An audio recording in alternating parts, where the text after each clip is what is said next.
পরিকল্পনা মন্ত্রণালয়ে ৬৫টি পদে নিয়োগ। আবেদন শুরু আজ ৫ নভেম্বর ২০২৫ তারিখ থেকে। পরিকল্পনা মন্ত্রণালয়ের পরিকল্পনা বিভাগে ১৩ থেকে ২০তম গ্রেডের ৬৫টি পদে নিয়োগ বিজ্ঞপ্তি প্রকাশ করা হয়েছে। আবেদন শুরু হয়েছে আজ বুধবার ৫ নভেম্বর। আবেদনের শেষ তারিখ ২৫ নভেম্বর ২০২৫।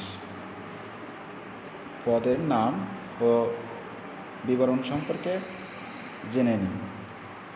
১. ৬০ মুদ্রাক্ষরিক কাম কম্পিউটার অপারেটর, পদসংখ্যা ১৩।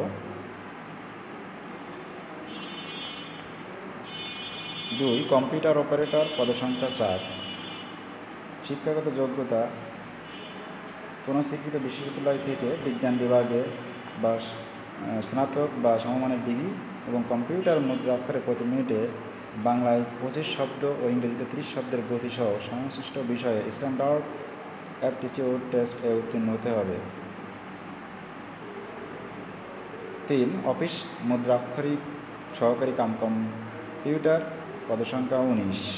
বেতন স্কেল ৯,৩০০ থেকে ২২,৪৯০ টাকা, গ্রেড ১৬।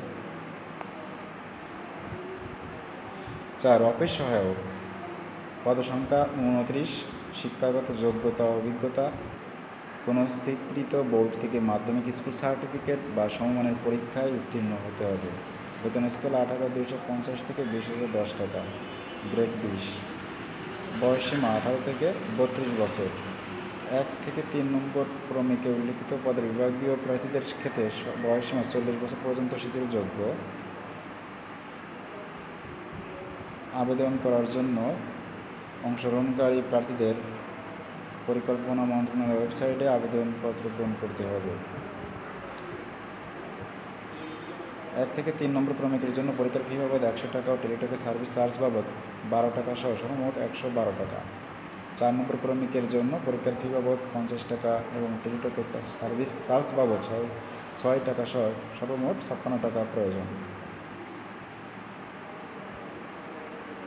আবেদন করা যাবে ২৫ নভেম্বর ২০২৫ বিকেল ৫টা পর্যন্ত।